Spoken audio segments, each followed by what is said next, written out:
Salut tout le monde, et bienvenue pour une toute nouvelle histoire d'ailleurs. Ça fait très longtemps que je n'ai pas fait de vidéo, donc pour me faire pardonner, j'ai choisi un sujet que vous m'aviez proposé. Les empires d'Amérique du Nord. En effet, vous n'êtes pas sans savoir que les États-Unis étaient déjà peuplés bien avant les premiers colons européens. Et ses habitants, les Indiens d'Amérique, ont une histoire bien à eux. Divisés en centaines de nations uniques et répartis sur un territoire plus étendu que l'Europe, l'histoire de ces premiers habitants est extrêmement riche. Et c'est celle des plus célèbres d'entre eux que nous allons explorer aujourd'hui. Les Haudenosaunee, plus connus sous le nom d'Iroquois. Une confédération née de l'union de 5 nations, aux origines légendaires et au futur glorieux. Alors mettez-vous à l'aise et faites-vous un bon jus de myrtille, car aujourd'hui, nous allons parler de la Confédération iroquoise.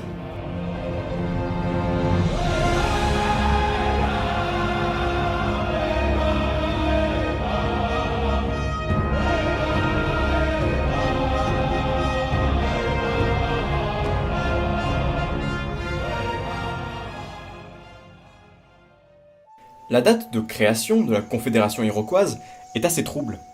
Si la plupart des estimations tournent autour de l'an 1450, certains la placent un siècle plus tard, en l'an 1570.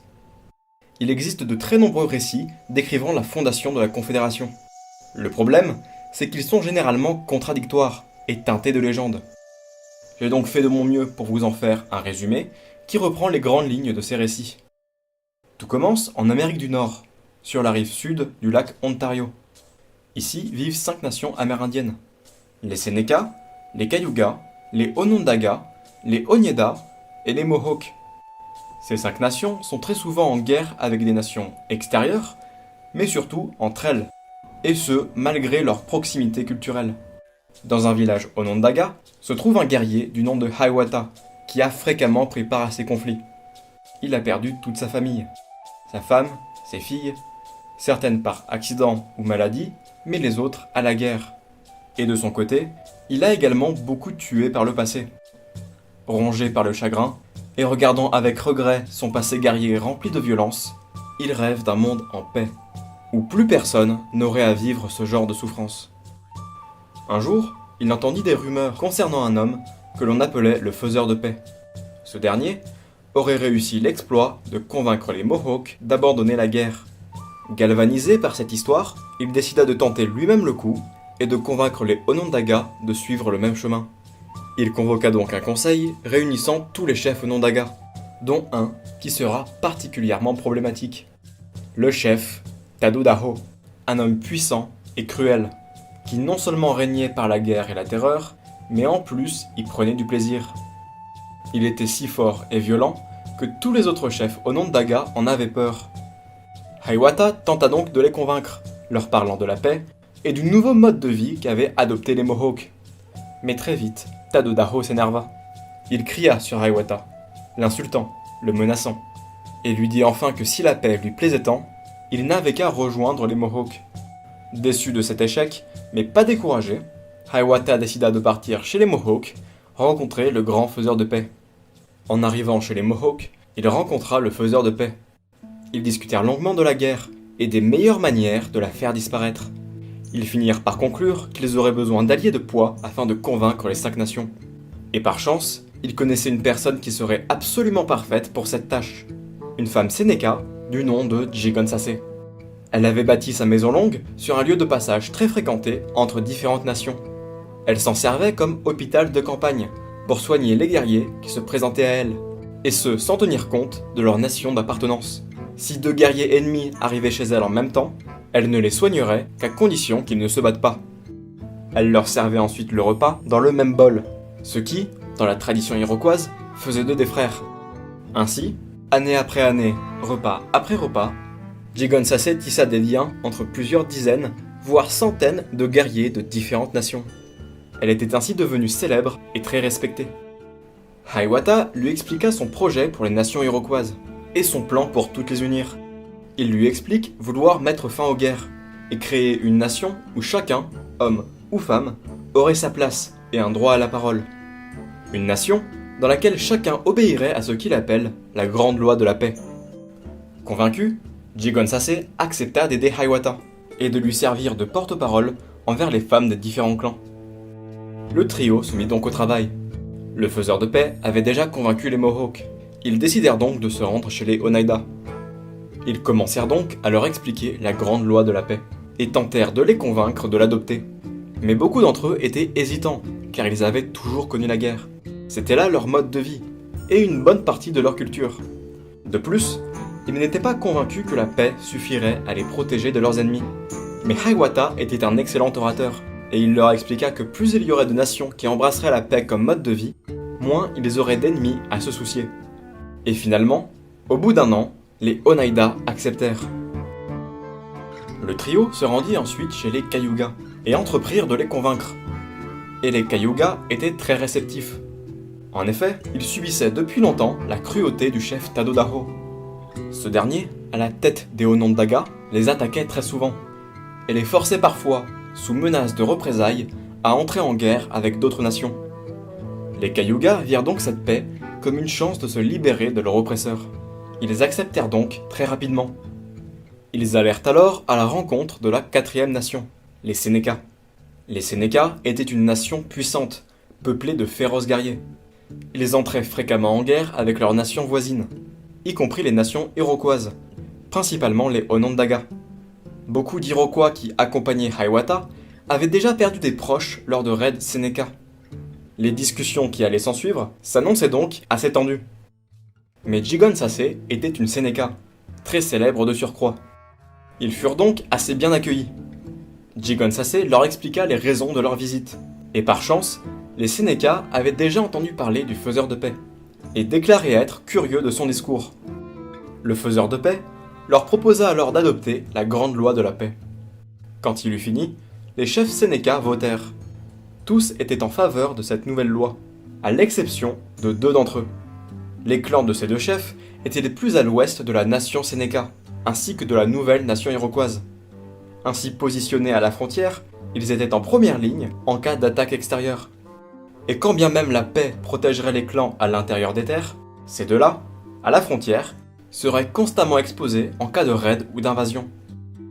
Afin de résoudre cet épineux problème, Hiawatha convoqua le premier conseil de la nation iroquoise. Les chefs Mohawk, Oneida et Cayuga rejoignirent donc les chefs Seneca. Les chefs s'asseyèrent alors autour du feu et commencèrent à débattre. Cependant, personne n'avait l'habitude de débattre ainsi avec autant de participants. Les chefs se coupaient fréquemment la parole, parlaient les uns par-dessus les autres, et la tension monta très vite, au point que la fragile alliance menaçait déjà de se briser. Mais le faiseur de paix trouva vite une solution. Il les fit s'asseoir autour d'un feu, à la manière traditionnelle d'une famille, se réfugiant auprès du feu, dans une maison longue. Il plaça alors les frères aînés, les Mohawks et les Seneca, d'un côté du feu, et les frères cadets, les Oneida et les Cayuga, de l'autre. Toutes les personnes assises d'un côté du feu débattaient entre elles et chacune leur tour, et dès qu'un côté avait réussi à prendre une décision, il la passait à l'autre côté qui débattait à son tour. Ainsi, les discussions purent réellement commencer, et ce système politique servirait de base à la nouvelle confédération iroquoise. Finalement, un accord fut trouvé. Les Seneca rejoindraient donc la confédération, et en échange, afin de protéger les clans les plus exposés, les Seneca furent nommés gardiens de la porte ouest. Ce rôle consistait à recevoir les étrangers et à leur offrir la paix. Mais si les étrangers refusaient 3 fois de suite, alors les Seneca avaient le pouvoir d'appeler des guerriers venant de toute la confédération. Les Mohawks, situés de l'autre côté du territoire, devinrent eux les gardiens de la porte est. 4 nations avaient maintenant rejoint la confédération. Les Seneca, les Oneida, les Cayuga et les Mohawks. Il ne restait alors plus qu'une seule nation à convaincre, les Onondaga. Située en plein centre du territoire iroquois et dirigée par le cruel chef Tadodaho. Beaucoup d'Iroquois considéraient Tadodaho comme étant une cause perdue, et pratiquement personne ne pensait pouvoir le convaincre d'adopter la paix. Mais pour le faiseur de paix, convaincre Tadodaho était l'étape la plus importante de son œuvre. Pour que la grande loi de la paix puisse fonctionner, il était essentiel qu'elle soit capable de convaincre tout le monde, même et surtout des hommes comme Tadodaho. Ils se rendirent donc chez les Onondaga pour tenter de le convaincre. Tadodaho était furieux de voir parmi eux les Cayuga, ses anciennes victimes. Les discussions purent à peine commencer que Tadodaho s'énervait déjà. Il insulta les représentants des 4 nations et les menaça. Mais avant que la situation ne dégénère complètement, Hiawatha lui fit une proposition absolument délirante. Il lui demanda, en tant qu'Onondaga, de devenir le chef du Conseil des 5 nations. Ainsi, ils auraient plus de représentants que les autres et un pouvoir de veto sur toutes les décisions du Conseil. Afin d'organiser les discussions, le faiseur de paix s'était inspiré du modèle traditionnel de la Maison Longue, avec les nations, considérées comme des frères, s'asseyant chacune d'un des 2 côtés du feu.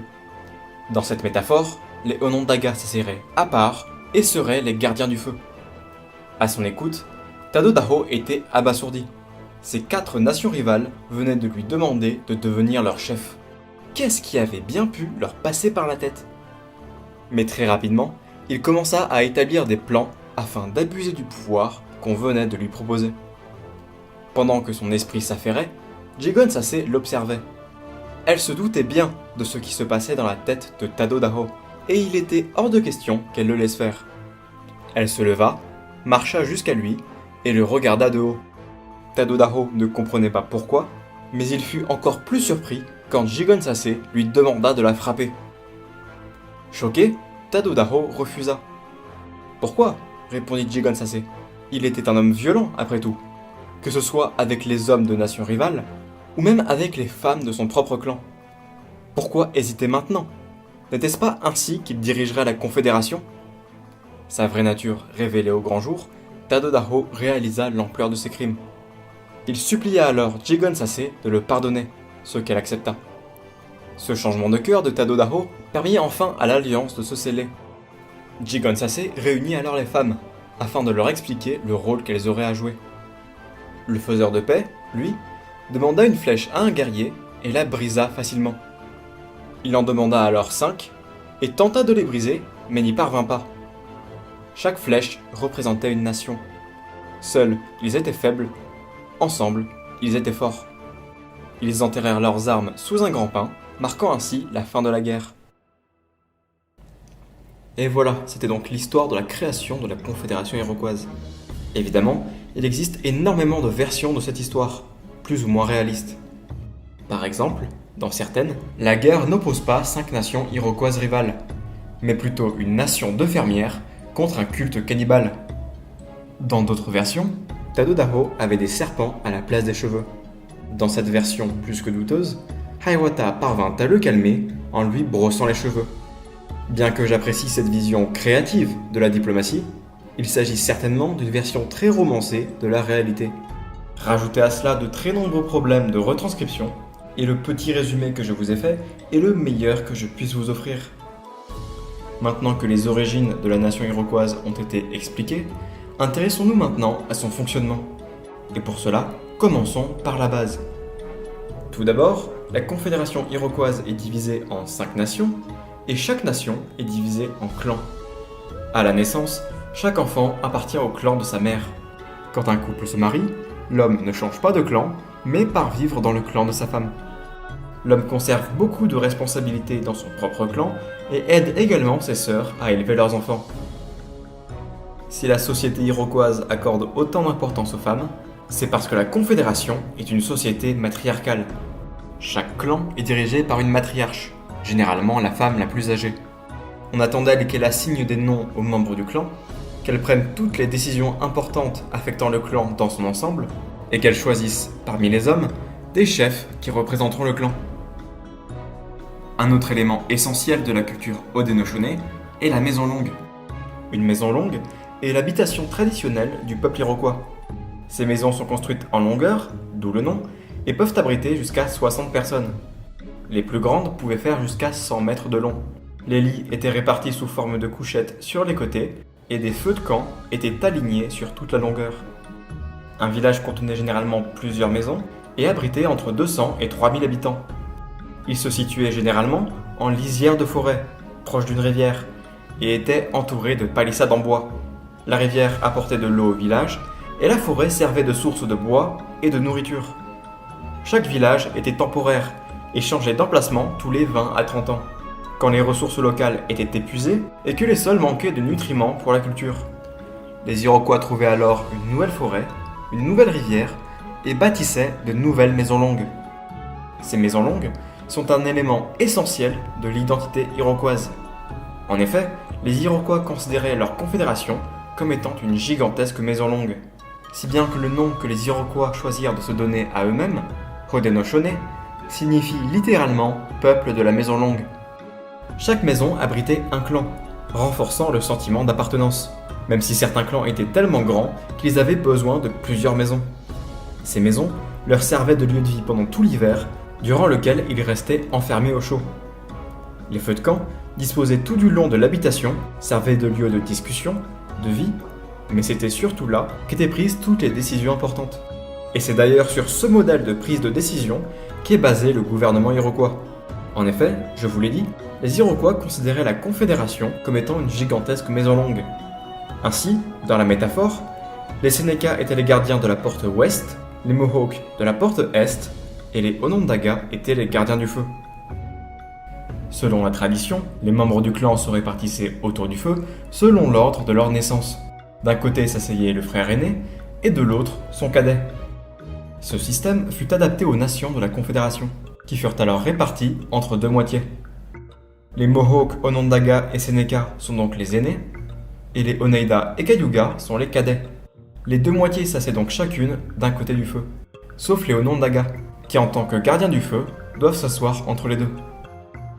Voyons maintenant le fonctionnement habituel du gouvernement iroquois. Les sachems, des chefs de clan choisis par leur matriarche, prennent part à un conseil. Chaque nation a le droit d'envoyer un nombre déterminé de sachems, pour un nombre total de 50. Chaque sachem s'assoit du côté du feu qui lui est assigné. Le conseil peut alors commencer. Tout sachem qui le souhaite peut maintenant proposer une loi. Supposons ici qu'un Sénéca propose une loi, par exemple l'interdiction de l'arbre à pipe. Il devra alors en débattre avec tous ses frères Sénéca. Les autres sachems, eux, se contentent d'écouter. Pour que le processus puisse continuer, tous les Sénécas doivent se mettre d'accord. S'ils n'y parviennent pas, la loi est abandonnée. Mais si un consensus favorable est atteint, ils peuvent alors en débattre avec les autres membres de leur moitié. Dans cet exemple, les Mohawks. Le processus se répète alors. Les deux parties débattent de la loi et doivent atteindre un consensus favorable. S'ils y parviennent, la question est alors posée à la moitié d'en face, les Oneida et Cayuga. Ces derniers doivent donc maintenant débattre entre eux du bien fondé de cette loi. Les Sénéca et Mohawks, eux, se tiennent à l'écart. Les Oneida et Cayuga doivent donc maintenant parvenir à un nouveau consensus. Ils peuvent être favorables à la loi, mais pas forcément. Ils peuvent en effet émettre un avis différent de celui de l'autre moitié. Dans tous les cas, c'est aux Onondaga que revient la décision finale. Si les deux moitiés ne sont pas d'accord, les Onondaga servent alors d'arbitre, et ce sera donc à eux de choisir d'accepter une loi ou de la refuser. Mais si les deux moitiés sont d'accord, les Onondaga peuvent quand même choisir de rejeter cette loi. Si cela se produit, on doit alors recommencer le processus depuis le début. Débat entre Sachem Sénéca, débat entre Mohawk et Sénéca, puis entre Oneida et Cayuga. Si arrivé à ce point, les deux moitiés sont toujours favorables à la proposition, alors les Onondaga n'ont pas d'autre choix que d'accepter, et la loi est alors adoptée. C'est ainsi que fonctionne le gouvernement iroquois. Beaucoup de discussions, de pourparlers et de compromis. Ce système permit de contenter et de maintenir unis les 5 nations. Et comme symbole de la paix nouvellement acquise, fut créée la ceinture de Hiawatha. Il s'agit d'un wampum, une ceinture de coquillages peints et brodés.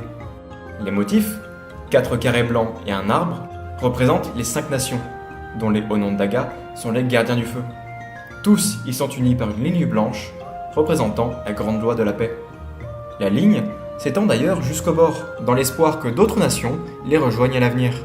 Et c'est ainsi que les Iroquois parvinrent à maintenir la paix entre eux. La Confédération continuera de prospérer pendant encore plusieurs siècles, et verra de très nombreux bouleversements. L'arrivée d'une 6e nation, les Tuscarora, l'arrivée de colons européens, apportant avec eux le commerce de fourrure et de nouveaux outils, mais également de nouveaux problèmes et de nouvelles maladies. Mais malgré les très nombreuses difficultés rencontrées à travers les siècles, la culture iroquoise survit toujours, et il me paraissait très intéressant de comprendre comment tout avait commencé. Et voilà, cette vidéo est maintenant terminée, j'espère qu'elle vous aura plu. Si c'est le cas, pensez à mettre un pouce bleu et à vous abonner en activant la cloche. Si vous avez des questions sur le sujet de la vidéo, n'hésitez pas à mettre un petit commentaire, je ferai de mon mieux pour y répondre. Sinon, si vous avez des idées sur les prochains sujets de vidéo, n'hésitez pas à les mettre en commentaire, ça peut toujours être utile. Cette vidéo a été beaucoup trop longue à faire. Je ferai de mon mieux pour faire beaucoup plus rapide la prochaine fois. D'ailleurs, j'ai enfin investi dans un vrai micro, donc la qualité des prochaines vidéos devrait être légèrement supérieure. Merci encore d'avoir regardé et je vous souhaite une très bonne journée.